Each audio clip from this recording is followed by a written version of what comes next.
Hello, everyone, and welcome to the JT podcast. Today, I have Tom Mattice. Tom is a personal trainer, owner of Myofactor Supplements, and host of the Still Here podcast. Tom, thanks for being here. No, thank you so much, JT. I really appreciate it. It's an honor, honestly. After how they kind of all like entered into this realm of just like me meeting your wife, she saying that you started a podcast, and I was like, great. If he wants to give me a call, and you gave me a call, and now we're here. Because honestly, I love the vision that you had for the show. Just trying to help people get along in life and try to self-improve. I think that's huge. Especially in such a dark time that we're in, where people feel stuck, where they feel like they can't make big moves. So I think that what you're doing right now is phenomenal, man. I appreciate being on the show. Yeah, thank you for coming on. And yeah, this is my third episode of the podcast, and I was reaching out to Tom, and he met my wife kind of serendipitously at a great time. She is a instructor and manager of Rebel Core Pilates, and he had gone there with his company to check out the new studio, and they were discussing kind of before or after class, and he mentioned he had the Still Here podcast. My wife mentioned that I was trying to start one, so I reached out and we hit it off. And yeah, thank you for coming on to the show so quickly. Really appreciate you taking the time. So Um, actually, funny enough. So just some people on this, like, if somebody gives you a number, call them. yeah, Because, like, I'll be honest with you, I was not expecting you to give me a shout. And it's like, now look where we're at in the opportunity of this. So it's kind of like when somebody does give you it, do give them the call. See what see where their schedule is at, because now look where things could happen, because I've been somebody that would like get somebody's number and then not reach out because I'm nervous. It's like, no, they gave you a number for a reason. They mhm, weren't just trying to be nice. You know what I mean? Like, and if they were, then that's on them, but you have the opportunity to reach out to somebody, because then you get to situations like this, you yeah, know? So yeah, that's one thing, because that's something I've always been afraid of. Like, I'll get somebody's number and it's like, oh, I'll just give them, I'll wait. It's past 4 o'clock. Or, it's like, oh, it's Saturday. They don't want to be bothered on Saturday. And these are only things that I've made up in my own head with my own anxiety and just like whatever that may be, that weird feeling of just like reaching out to somebody new. I don't know if mhm, it's the rejection aspect behind it, but I think it's a good segue into this conversation of like, if somebody gives you that opening, take it. right. Take it. Yeah. No, I definitely appreciate you calling that out. I think myself in the past, it would be kind of like, yeah, fear of maybe they're not interested in talking to me. But really these days, and me starting up this podcast, it's always been in the back of my mind. But like now it's like, it's time for action. Just go ahead and do it. And if it doesn't work out, it doesn't work out. That's fine. But you got to at least try to open the door, step through it, and see what's on the other side. So Yep. yeah, I appreciate it. I So completely maybe, agree. yeah. So maybe you could give us a little bit of background on yourself. Obviously, you're currently working as a personal trainer and your supplement business to support your clients and kind of improve physical and mental states with working out and fitness. Had you always been in that field, or what were you doing prior to that? So previous to doing all this stuff I do right now, I was actually a welder. I worked for a company. At the age of 18, my dad was a big manager over in Nyack, New York. And from 18, I went right to work in the assembly line, started putting boilers together, commercial boilers, Navy boilers.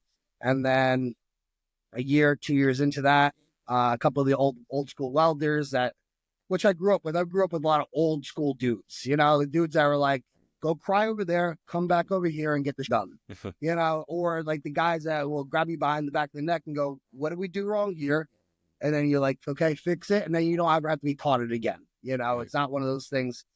So I was brought up in a different generation where we're at now and again, there's nothing wrong. It's just, I think people are coddled more. Back then it was like, you made a mistake, you're going to hear it. Mhm. So when became a welder for about 8 years, I had a spina bifida. So was born in Scotland, had spina bifida, didn't know it until I was about 17. My left leg started going numb. Lo and behold, went to a bunch of doctors. Everybody's saying everything's fine with me. One last hope was somebody said go to a neurosurgeon because my left leg was dying out. I was a semi-pro BMX rider at the time, so for me it was like it's like tying your shoes. You kind of know where the pedals are, regardless. When you're biking, you know where everything's at. It's like, so when I started slipping off my pedal, I was like, something's wrong here. Mm.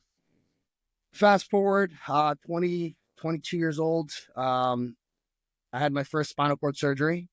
my left leg was pretty much a drop foot. So drop foot means I can't flexion or I can't dorsiflexion or flexion. Um, so they went in surgery. Within 3 months of having spinal cord surgery, I was back to running. I was out doing everything.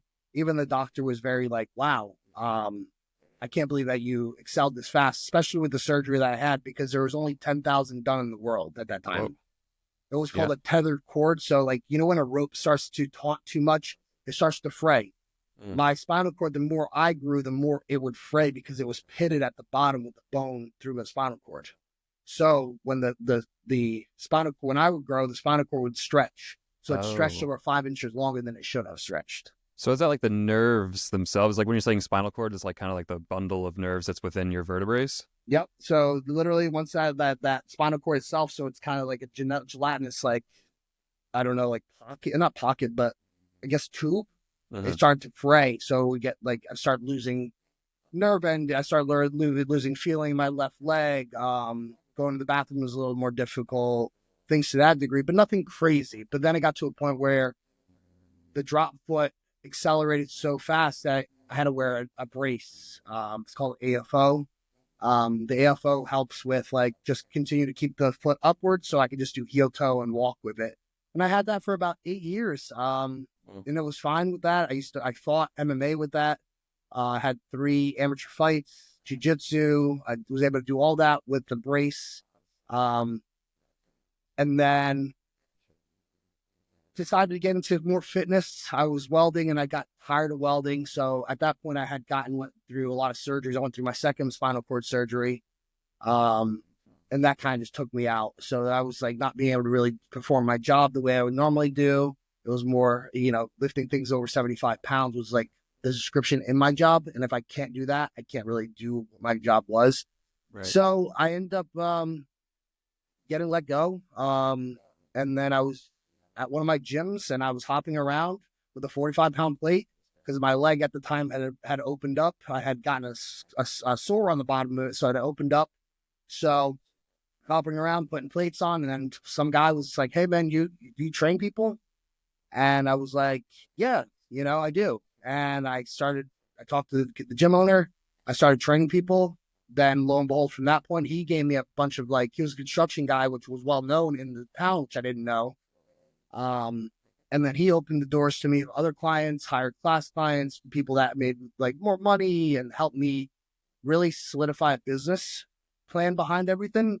So I started doing that. And then what happened was I took all that money that I was training with and then I opened up a smoothie bar inside the gym. Okay. So as soon as I opened up the smoothie bar, it was going really well. And I'm somebody that the way I attack life is this, and this is sometimes this is morbid to other people, but I look at it as this: I'm in war. I have my hands. I beat the guy up. He has a little pocket knife. Cool. Now I go get the other guy, stab the guy with a knife. Now I have a knife. Now I stab the other guy with a machete. Now I have a machete. Now I see a guy with a 22 pistol. I get him. Now I have the 22 pistol. Now I see the guy with the machine gun. Vice versa. Now to the end that I have like a whole army, and I started off with this. So Mm. what I did was I took that smoothie bar, I started coaching people, fitness coaching out of there, whether it was personal training in person or it was nutritional coaching, because at that time, not many people knew much about nutritional coaching. So I decided to take that on. And then I took that money and I moved that into a supplement line. It's called Halo Labs. Halo Labs, I started off with a glucose disposal agent that tells the body to utilize carbohydrates and it keeps the insulin levels a little lower. So it's more science-based. From that point, I took that money, I put that money into another product called Obliterate. So I was able to sell over 900 bottles of Eliminate, which is the GDA, and I was able to sell another 900 bottles of the Obliterate. And I took all that money, and then I opened up Myofactor Supplements with 2 other business partners. So that's kind of how I move forward in life: is taking something small, make it a little bigger, then trade it. Then same thing. So when I was coaching people, it just got to the point where people didn't have really direction. The internet really wasn't big. Instagram wasn't big. We're talking, this is like 09, 010 area. So from that point on, I started coaching more people.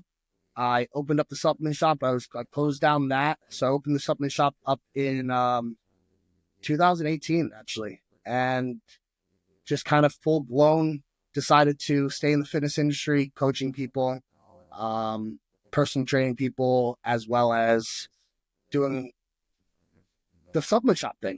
Mm-hmm. And from that point on, I had another back surgery 4 years ago. I was looking to take my life.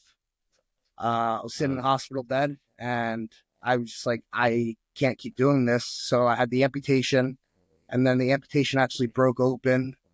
Um, my left leg started going. My left leg was completely numb. Then the problem was my right leg started going. So then I went into another back surgery. They went in to irrigate, there's a cyst growing on the side of my spinal cord.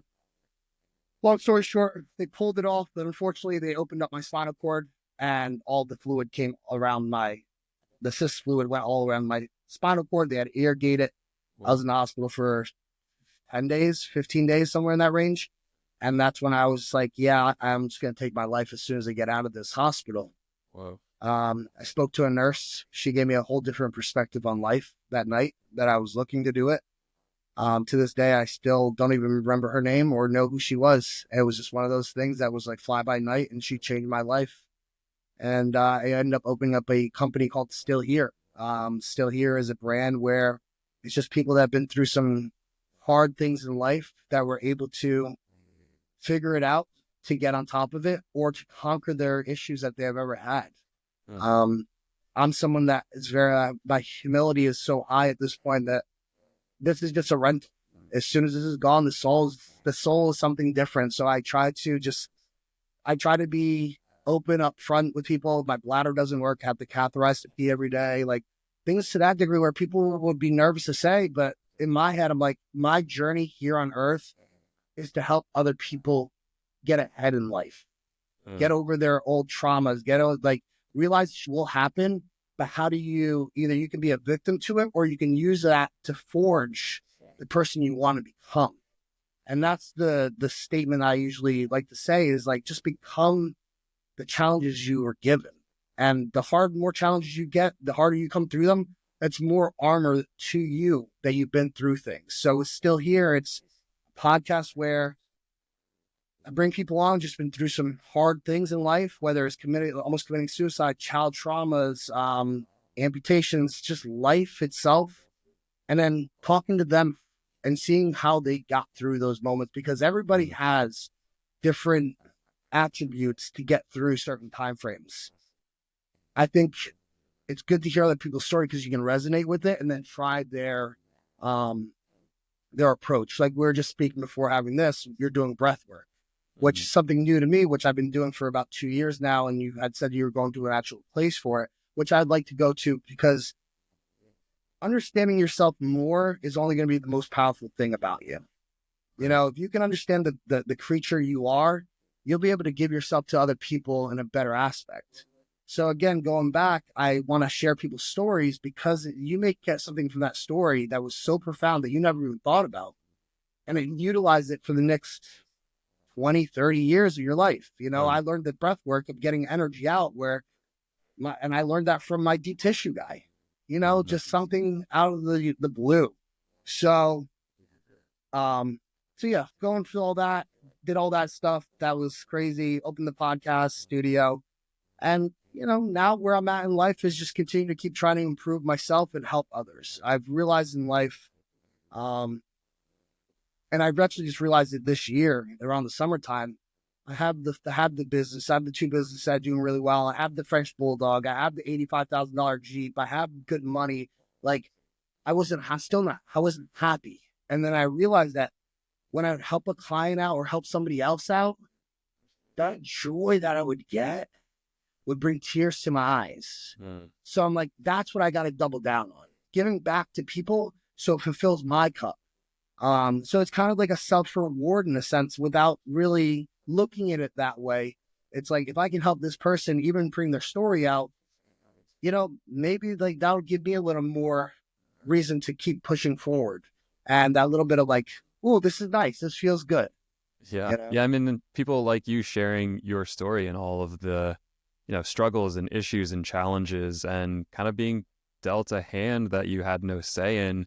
But it's what you do with that really matters. And I think hearing from you and people like you that have gone through these things, like you're saying, it can shed light on our own experiences. They may not be exact, they may not be one for one, but taking some lessons, just also seeing examples of perseverance can inspire, yourself to view your own life in a bigger, broader perspective, where you might say, like, you might be catastrophizing. I tend to do that a lot, where like, oh, the world's crumbling because of X, Y, and Z. And then it's like, Yeah. take a step back, compare yourself to other people's situations, realize that it's definitely something you can overcome and deal with and grow and learn from.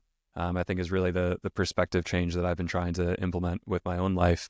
Wanted to just ask a maybe clarifying question. I know I had asked you this when we first spoke, and maybe some people that are listening as well might get a little bit more clarity. So you mentioned the spinal bifida was that since birth? Was that like a genetic, Yes. or like, Yeah. what you So can describe like what that is? so spinal bifida usually is the spinal cord that's on the outside of the baby's body right away.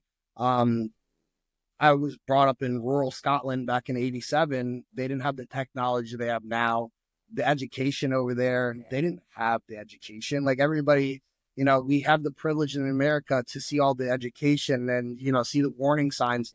We're talking, this is Dunoon, Scotland, 1987. One person's got a radio, nobody's really nobody's giving anybody information. So my mom's smoking, she's drinking, and then she finds out she's pregnant. And then it's like, oh, I've been doing this for 3 months now, Mhm. and weren't taking vitamins because now spina bifida can be caught or prevented with certain vitamins, prenatal vitamins. But she had no idea. They didn't have that knowledge. So it's like, it's something that, you know, you can see the times, how they change and where we're at as a culture. Um, so spina bifida is usually on the outside of the body. When I was born, I had a tuft of hair in the back. I still have the tuft of hair. It's in the back of the spinal cord, and that's usually a tall tail case of spina bifida. It's a separate case of spina bifida. So there's different kinds of cases. Like most times, like I really shouldn't really be alive to where I'm at right now. Most times when people have spina bifida, they're either born and they die, Mm. or they get to their teenage years and they're just like very frail and like, moving around is not optimum for them. The fortunate part is, and this is where social media is a benefit and also can be the demon, is that you see other people's limitations and you Mhm. put those on yourself. I'd never seen limitations. I just said, oh, I see that kid doing it, I'm just going to do it. I just never had those limitations on my life. When I was biking, I was a professional video game player. I just never, Mm. in my head, was like, oh, if I got to be the best, I got to be the best. Recently, actually yesterday, funny enough, so I love bodybuilding. Obviously I do this for a living. So the most I ever benched was 485. So I tried GPT, like, what's the most an amputated person ever benched in the world? And on record, it's 455. So I'm like, well, I could beat that. And then, I asked, like, what's the most anybody with spina bifida has ever benched? And ChatGPT goes like, it was never been tracked. You're probably the strongest spina bifida case in the world. No way. So it's like, That's so like sick. those thought processes, like, I don't, once if you see boundaries, you're going to make them on yourself. I just never Mhm. seen them. I just seen, oh, Ronnie Coleman benching 600 pounds. He's a 6'1", 350-pound black dude. I'm just like, I can be like him. Right. You know what I mean? Like, it's so, I think where a good lesson is for most people that are even listening to the show is make sure you don't put those boundaries on yourself, because realistically, anything is possible. Mhm. And it's, are you going to fall? Absolutely. But like Sylvester Stallone said, like, it's not how many times you fall, it's how many times you get up. Right. And that really is the truth. It's, you really got to look and find out your why. You really got to find out what your why is. What are you here for? Why are you living? Like, what's the point of you doing this? Um, like recently I just stopped smoking weed. Like I'm battling to stop smoking weed, but and the reason why I'm stopping that is so I can do podcasts, so I can be more clear when I talk. When I'm Mhm. doing it too much, my brain's not as sharp as it usually is. The word process is just kind of slowing down. It's like reaching for words. So again, like find out what your why is. My why of stopping that is so I can be better at these kind of things. So Mhm. find out what your why is, and your why needs to be bigger than like, God forbid something happens. My Mm. car broke down. Well, are you going to figure it out and get an Uber to get to the gym? Are you going to get an Uber to go to school? Like figure it out in that aspect. Yeah, I So like the again, way so you that's where frame it starting with business. sorry to cut you off. I like the way you No, frame it no, with no. your limitations seemingly are only self-imposed. I mean, like granted there's some structural things like if you need to travel to get somewhere, then like that might be a barrier. But I think a lot in my my own experience as well, like the only thing stopping me from doing something is my own doubts or judgment of myself. Like, can you accomplish this? Oh no, who am I to think that I can do that? And yeah, it's inspiring to hear your story with this condition, with the spina bifida. You would think that, oh, there's no way someone with that could become, a semi-pro BMX rider. Like that's an athletic pursuit and it's got to be super challenging. Like, don't even get their hopes up because you'll probably end up disappointing them. But I mean, actually, I'm curious, like, did you have people in your life that were doubting you, that you had to ignore, or was it more that people around you were supportive, or they just didn't try to put in limits or like thoughts around that? Is that something That's that a you encountered? brilliant question. To be honest with you, I was the outlier all the time. I was never had a crew of people that I would talk to. And I think that's, like I said, there's always benefits and cons to things. And I think when you have so many friends, you're going to hear so many opinions. I just never Mm, had those opinions. I never had those friends. Coming into this country, I just never had, I just really never had friends. Um, I was always cool with everybody, but I never had the people that were like, oh, let's go hang out. Let's go. I never did the partying thing in high school. I never was, first of all, invited, but did I want to go? No, like, it's just not my kind of ordeal. Um, I had a support system that was unbreakable. My mom, when I was younger, my mom coming to this country, my dad worked, which, where we're living now, where it's like both parents have to work to make everything survive. I was grateful to have my mom really take me on and support me in every little aspect I was going to do. Whether it's like, hey, mom, I'm going to go paint this, whatever, this picture. Great, son, what do you need? Hey, mom, I'm going to go bike. "Hey, okay, great, son. What else? What do you need? Do you need, like, for your birthday, we can do this. I never really had those doubters. And if I did, I never knew about. I never knew about it. And I think that's like where the con is with Instagram, where everybody's looking for that dopamine. Like, they liked it. Okay, I got 40 likes. Like, I got to do the class again tomorrow. It's like, if that's what that has to take to get there, fine, but that's going to fall off fast. right. So remember, give yourself 2 or 3 of those, like, oh, I got those likes. That's nice. Because at some point, people are not going to care anymore. And your Mhm. why of getting those likes is gone. So you Right. got to figure out, like, that's a cool bridge to get to. Mhm. Now you get on another island, you figure out this island, you get to the next bridge of life. Mhm. And that's where I think people need to understand is like, a lot of people are going to put, first of all, misery loves company. Right. I always say 99% of people want to see you do well, but never better than them. So if you can Mm. find that 1%, that's like, again, everything in my head is a very picturesque. So it's like, if I jump to that second level, I'm going to pull you up to the next level. Now you get to, cool. Now we can kind of climb the ladder together in a sense where it's like, we build this together. And I don't think many people have that understanding thought process. So again, it comes down to having that support system. And now being older, um, my wife, realistically, if I didn't have my wife, I probably wouldn't be the man I am today. Mm. I went through a lot of agony. I went through a lot of pain. She was there. I mean, we're talking the most morbid things that could happen to a person. It was happening to me. Um, the most disgusting things that could happen to a person, it was happening to me. And she was there through all of it. And she would be the one to put a smile on her face, even though there's tears behind those eyes. And when she walked out of that room, she knew, like, this is going to be a rough one, Right. And it's funny. I met a double amputee last night, and I looked at his wife, and I was like, "Do you mind if I give you a hug?" Because me and him were for a while, and I looked at her and I was like, "Do you mind if I give you a hug?" And she's like, "Yeah." And I go, "I want to thank you for what you've done for him. Mm. He's a double Mhm. amputee. He lost his fingers. He only has literally a nub, and he has one Mhm. hand. And he was a D1 wrestler, Oh wow. and I looked at her and I gave her the biggest hug, and she just starts crying because you don't ever see the support system behind the person. Mm, So to right. be able to know what she's been through, like I get choked up now thinking about it. I had to go to her and go, you're validated, because I know what you had to deal with him being where he was, and that mindset of him destroying himself every day and saying the worst things possible while you sit there and you listen to him talk about himself. And you're going, no, it's not the man that I married.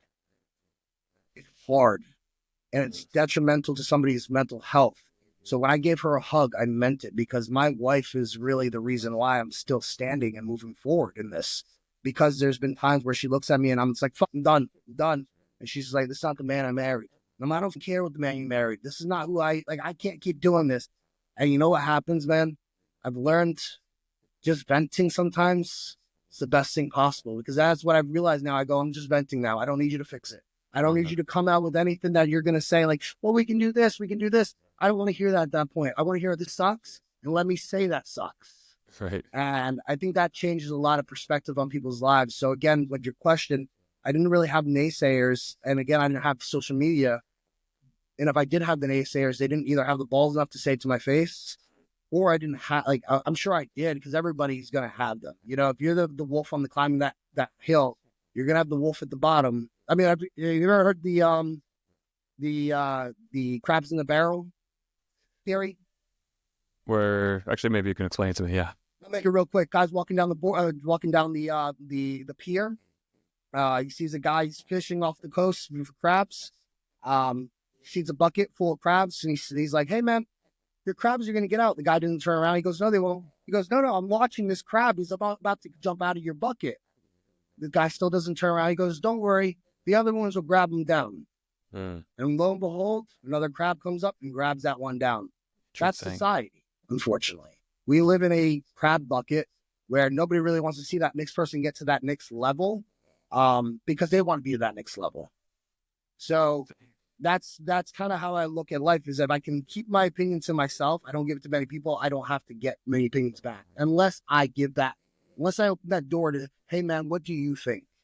Mm-hmm. Because now I value your opinion. Mm-hmm. And now I really do want to know what you think. If you think I'm doing great, then let me know I'm doing great. If I'm opening that door, I'm opening up me being vulnerable to whatever you're about to say to me. And people need to realize when you do that, you need to be ready for whatever they're about to say. Because it's not coming at you as a person. It's coming to you to make you better. Right. So yeah, man, I think it's a great question. I had so much support behind me. For people that don't have the support, and they're like, well, how do I keep doing it? This is the best way I possibly put it. In life, opportunities are going to come. They're like a sailing ship down the harbor. You may miss one ship, but there's another ship coming down. Continue to keep showing up every day. Mm-hmm. You know, whether that's going to that, like I said, I'm a big gym person, because I do believe you sit home too long, idle hands are a devil's playground. Uh, And I feel like if I'm out doing something, I'm putting the brick down. And listen, that brick may be nothing right now. Okay, I read a book. Okay, put another brick down. Oh, I contacted a buddy that I haven't talked to in 5 years. Cool, I put another brick down. Now, 10 years from now, I can come back and now have a castle, and that opportunity decides to open up. Whether it gets, hey man, I have this job that I'm looking for somebody that's, communicator that can do this, and you're just like, this is me. This is me. So when you don't have that support system, and realize there will be a time that your time will come. But you need to make sure that you're the person that's going every day and putting that brick down of, okay, I went to the gym today. You didn't do it for anybody else. You did it for yourself. uh, But now the cool thing about it is 5 years from now, 2 years from now, 6 months from now, somebody goes, hey, man, you got great shoulders. Oh, thanks, man. I've been really doing these lateral raises. And that opens up a whole nother opportunity. right. And this isn't in fitness. This could be in schooling. This could be in life itself. So that's kind of how I look at it. If you don't have that support system, look at what your why is. And if you can't find the why, just know every day, if you're not going to commit suicide, you're not going to kill yourself, you're going to be lazy. You need to put a brick down, whether that's reading a book, whether that's self-educating yourself, whether that's finding out who you really are, because one day that bridge will come down and you'll be able to cross to your castle that you built. So Mm-hmm. that's the best Yeah. advice I can give to people that either have support system or they don't have a support system. Yeah, I like that metaphor of laying the bricks down. I tend to get caught in being impatient and trying to build the whole wall or the whole castle in that one day because, come on, time is money and we got to get this thing moving and I got stuff to do and like I just want all this now. But I've been trying actively to, be more aware of the fact that being patient and letting things build and accumulate over time is a more solid way of going about and doing that. You'll learn more, you'll kind of integrate those practices more. You'll be more successful, you'll meet more people along the way if you're not trying to rush and force things. And another kind of, I think when you were first kind of describing it, it almost seemed like a contradiction where, you don't want the crab bucket scenario where people are dragging you down, but then your support system was incredibly helpful and beneficial for you to rise up. So I was trying to kind of figure out what is the difference there. And it seems like maybe it comes down to that connection. Like you mentioned, if you ask for help or you ask for an opinion, then that other person is, oh, that person values my thought. They value my time. So now rather than trying to pull him down back into the bucket, I might try to boost him up to get him out of it. So then maybe he can pull me up later. And I think it's, with social media, it tends to be difficult to build that connection in a meaningful way because you're, I guess, intermediated by a cell phone and by miles of distance and different like literal filters on your video to not know, what the true intention or what the true person is on that platform for. Well, I don't mean to cut you off, but I think it's such a really good spot right here. So when you were saying like about the crabs and like trying to build something on social media, the problem with social media is there's so many damaged people that are not healed. Hmm. So what they're doing is they're just voicing over what they've been taught their whole life. Whether they see you doing a podcast and now they go, oh, one of 1,220 million. And then Yeah. your head is like, social media is full of, remember, people are coming at you. It's not a you issue. I go back to a lot of stoicism. It's something that's ingrained in them where they now feel like you're getting ahead in life, that they're not. So always remember when somebody comes at you, 99% of the time, it's an issue that they're dealing with. So that's why social media is hard when you see somebody on there, let's say like an overweight woman, you're going to get every kind of comment in under the sun. Well, it's going to be good. Keep doing you, sweetie. Okay, fat ass. You look great in that dress, sweet. Like, there's so many, and you have to realize when you're going out there, you are putting yourself on a stage. Mm. But remember, that stage has people that don't mean anything. And if your mom goes on there and comments something bad, then you obviously got bigger issues. Yeah. You know what I mean? But like when I look at like people's comments, I go, huh, that sucks for you. Like I'll normally fire back with like, hey, I hope your day gets better. Hey, I'm sorry that actually happened to you. Hey, listen, or whatever, you must have went through something that I can't understand. I hope your day gets better and I hope you get better. Whatever. And they can come back at you again. You were just trying to genuinely be nice. And because there's so many damaged people that never got the help they needed. And unfortunately, they put it on everybody else. So remember, when somebody's putting negative things on you, 99% of the time, it's not a you issue. It's something insecure in them that has to now feed back to now getting it out. It's their venting of like whatever came down from their childhood, their work job, whatever it may be. Just don't take it personal. One of the 4 agreements is don't take anything personal. So again, like when you were saying with the building a social media thing, this is a great one. When you're building a social media thing, remember this: being liked by everybody is like catching water in hands. Good luck. Good luck. You're not going to be able to please everybody. But if you get a little bit of water in your hands, that's who you please. Because remember, the water is going to go through those fingertips. So it's like if you're looking for that validation from other people, and that's how you bet your life on it, it's only going to last so long until your feelings really get hurt and you just don't want to do this anymore. Right. Yeah, I think with that, people-pleasing tendency is something that I've kind of struggled with most of my life. And I think the approach of maybe please myself, like if I can just make myself proud of who I am and what I'm doing, then, probably half the people will like it and the other half will hate it or whatever percentage that is. and just focus on, and yeah, maybe there's people in life like family and close friends, my wife, my parents, like if their opinion comes through as harsh, take the lesson from it. Like maybe, if you come at me and you want the best for me, then I should listen. Basically, that's kind of the rubric I'm going with. Like if there's someone that I know really deep down they want the best for me and they're coming at me and I get offended and maybe take something personally, I can react emotionally in that moment, but I do try to go back and replay it in my head and be like, okay, what can I learn from that? Where is the truth in their statement? Yeah, you're going to have strangers come up to you and probably throw shade left and right, but if there's nothing behind it and they're not close to you in your life anyway, then you can just kind of dismiss it and move on, or I think is going to be my approach with that one. But Yeah. just having the humility and realizing that we're all human, we're all capable of great things, but we're all very flawed. And if other people can see us and see those flaws and maybe shed light on how we can try to improve them over time to become a better person, then I just try to keep an open heart and open mind to that. That's definitely the goal for sure. Absolutely. So maybe we can pivot a little bit over to your work with others. You mentioned how much joy you get out of helping others. You do personal training for clients. Any particular processes or kind of paths or advice that you give to the folks that you work with to Yeah, actually, I got a couple of good ones. So, with a lot of my issues now, I don't really do in person anymore. I do a lot more online. Everything's more online, so I get more. I can get more clients in a shorter period of time. I can do everything run through. My one advice, especially if we're in the fitness industry, and this is whatever you decide to do. I'll give you a perfect example for me. I went one day without smoking weed, then I smoked weed. Then I went 2 days, and then I smoked. Then I went 3 days, then I smoked weed.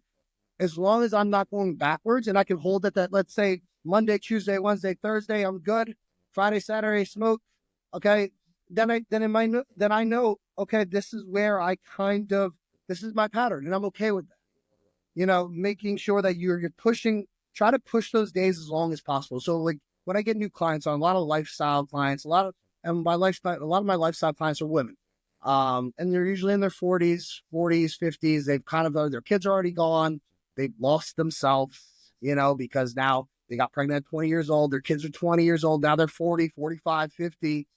And they kind of don't know who they are anymore because they only worried about their children. So I deal with a lot of like middle-aged women in that aspect. And they get really upset when they don't follow through.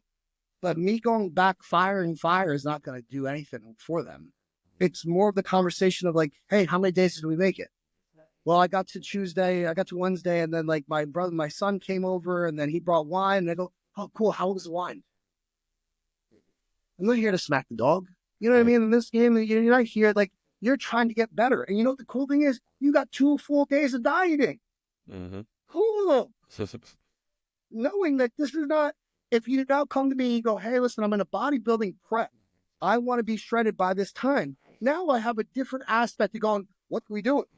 Right. You know what I'm saying? Like there's different goals. Like you're now destroying your own goal.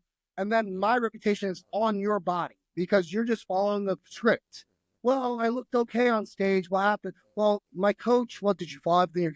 Nobody ever goes back to what the coach, and the coach is like, I told her to do 2 hours of cardio. She wasn't doing it or whatever it may be. It's like, that's how it always goes. So again, I try to look at it as like, try to string as many days as possible around. Now, if you're just like, I'm cool with stringing 5 days again, and I can enjoy Saturday and Sunday, awesome.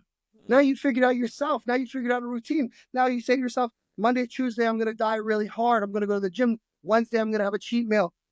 Thursday, Friday, I'm going to go back to the gym. Saturday, I'm going to have a cheat meal. Sunday, I'm going to prep. Like, and again, this is in everything in life. This is they're going to school. This is why they're just self-improvement. No, everything's never on the up and up. There's going to be times where you're going to hit a valley. And those are scary points because you don't see that improvement. But sometimes you got to remember that you were here, you started here, now you're here, and you're just now you're in a chilling spot.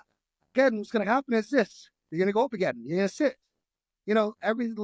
Life is it's always ups and downs, and I think that's where we mistakenly where it's like, oh, business is going so well. Oh my God, I'm getting all these clients, and then a year later, it's like, yeah, I woke up to no text messages this morning. Right. Yeah, that's weird. all right, well, maybe my business is failing. Maybe I'm failing. No, maybe just that's the circle of life. And Mm-hmm. sometimes sit and understand that and know, hey, like I'll tell a lot of my trainers that get into training and coaching, I go, summertime is going to come. You're not getting anybody. I'm advanced. I'm known in this. And I still don't get many people. I said, because they're on the boats, they're drinking, they're having a good time.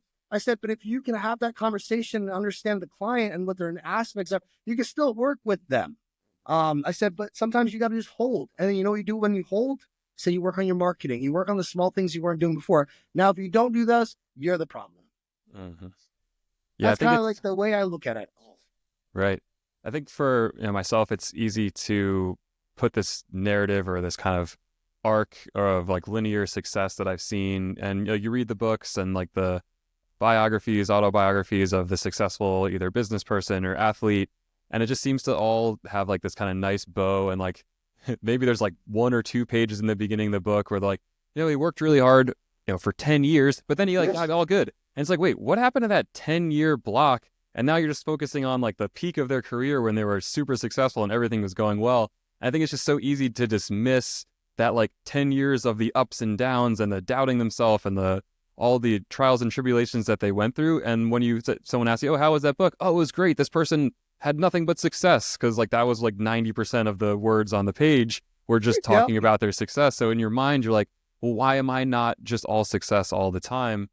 But yeah, you don't kind of fully take the step back and realize like all the different struggles, and basically you probably at low points more often than not when you're really trying to achieve great things, especially if you're starting from a position where you're not really on that trajectory. Like changing trajectories and paths in life is going to be very difficult. You're going to have to put in a lot more effort than anyone is going to even see. So I think that's another thing that I'm trying to just kind of realize in my own life. Like if I have these goals and they seem lofty, just know and prepare myself and have that expectation that this is going to be a long journey and there's going to be a lot of downs and hopefully some ups along the way too. But if I keep, like you're saying, building that wall or that castle brick by brick, then in the long term, then the probability will start moving more towards success rather than having it be some kind of fluke. Absolutely. That's the game right there. That's truly the game at the end of it. It's funny you were saying that, like every time I do a podcast, I learn more, I do more. Like this time before doing this podcast, I had another athlete on. I went through his Instagram. I dug through. I was on my elliptical this morning. I'm digging through his Instagram. I got things that when I brought it up to him, I said to him, I showed him a picture. I go, what's this magazine mean to you? And he's like, where the hell did you get that? And he doesn't remember that. I feel like, but I'm just trying to get better as an interviewer. I'm trying to understand. And we all go in and it's like, and I'm sure you do the same thing. It's like, okay, well, Joe Rogan does this. Okay. Or this person does this. I got to do this. I got to emulate this. And it's like, no. Sometimes what you got to do is just add things on. It's like, you go to a custom burger place. It's like, all right, comes the burger and the patty. What kind of patty do you want? You want white bread or wheat bread? Oh, now I can make it. Okay. Now, so it's the same thing when you do a podcast. Like, well, the intro, I'm going to do this. Okay. Then I'm going to add music to this. And then next time I'll ask them this question. Maybe this is the final question that I can ask. And you start to make this together because then you make you. Mm-hmm. And Mm-hmm. that's where people make the mistake. They try, and that's why it seems so disingenuous when people just, myself included, I try to do an intro, and I said today, I go, Chris, I'm not doing an intro, bud. I'm going to do this. I took all your screenshots and like videos. I made a montage of who you are. I put your beautiful little name on there. It comes out nicely. I said we can just start right into a because I'm not a robotic. Hey guys, welcome back to blah blah blah blah. And it's hard for me. And again, it's not knocking anybody else. It's hard for me to be Right. so robotic. So I'd rather go, hey, bro, how's it going? Where we at? You know? Yeah. So again, I think everybody comes in like, I want it to be this way. But guess what? That's just the baseline to it. Because a lot of things you may not like. Like I didn't like the intro thing. So I moved another intro thing in. Oh, now I don't like that music. Now I'm moving. That's how life is. So again, like when you put yourself to a spot where it's like, this is how it has to be done. You're Mm-hmm. all sometimes if you feel like something's off, most likely it is off because it's not you. Right. And your audience will be able to tell. I think the best advice that I've gotten was just be yourself, be as authentic as you can be. Don't care about who you're comparing to. Don't compare yourself to others who've found success in their own ways. Because if you're trying to mimic somebody else, everyone's going to recognize that. I think that if there's one kind of cool thing about humans and interacting with each other, we tend to all have a pretty good radar for whether someone's being truthful and authentic and really acting like themselves, or whether they're putting on a facade and a front to try to please somebody. And I think people find success most often when they're coming at it for the right reasons and they're just there doing their thing and just trying to advance themselves and advance their own understanding and just expressing themselves how they would to anybody else in any other time, rather than trying to play a part or be like too much of an actor on a stage. Absolutely. That you'll notice right away. It's like smelling it in the water. You'll know right away. Yeah. Yeah. Well, thank you. Yeah, I wanted to thank you for the time and coming on. Before we wrap up, any kind of last final comments you wanted to get out? Any parting remarks? Yeah. Final comments. Life's hard for everyone. Life's hard for everyone. Don't try not to use your traumas as rewards and as badges of honor. Try to use those as understanding those challenges and those traumas and becoming better from them. I think a lot of people, unfortunately, we get into a spot where their trauma becomes our identity. Also, too, this isn't a trauma competition. Everybody's going to go through certain things in life, and to downplay your own situation because somebody else is a little worse in your head doesn't do you any justice. If anything, I think understanding where people come from is the biggest thing. It's not a oh, you did this, I got, you're better than me, or you've been through harder than me. Like, just realize that everybody goes through some hard times in life, and if you're gonna sit there and judge them on that, I think you got to look deeper into yourself. Life is beautiful. Try to enjoy it. Try not to worry about the monotonous in life. Try to compartmentalize work if you don't like work, so you can pay those bills, so you can have that nice home, so you can understand where the main goal is. And also, if it doesn't feel right, there's something wrong. We're instinctual animals, and when something doesn't feel correct, you really got to sit back, whether it's a relationship, whether that's something that you're about to say, whether it's a speech that you've written, whether that's going to work. If something doesn't feel right, you need to sit back and understand what it is and make the proper decisions to get yourself out of that spot. Whether that's self-improvement, where, for example, I download apps to understand how to speak better, how to communicate better, give me different scenarios. So now I'm better at communicating with certain people. And so just continue to try to be better in every aspect, whether that's fitness, whether that's health, self-improvement, or just helping others. Find out what your why is. Double down on that why. Once you get that warm, fuzzy feeling in, that's usually what it is. So double down on that. And you have to do whatever you have to do to cope through certain things. Then you have to do what you have to do. As long as it's not detrimental to somebody else's things in life, you have to do what you got to do. Other than that, I just appreciate you putting me on the show. I really appreciate this conversation. You had some really good questions. Made me think and ponder a lot, which I appreciate, because I really do love deep conversations. And you're doing great, man. I really am excited to see where this goes for you. Thanks and so much. I'm excited to watch the rest of your podcasts and to see you succeed in life, man. Really appreciate that, Tom. Yeah, thank you for taking the time to come on the show. Definitely food for thought for myself, and I'm sure the folks listening, getting really clear on your why. Yeah, feeling into that kind of intuitive sense of what's right and wrong, and just knowing that the limitations that you put on yourself are really the only ones that are real. So yeah, shoot for the moon, guys. Thanks again, Tom, for coming on. Hopefully have you on sometime soon. JT, thank you. Take care.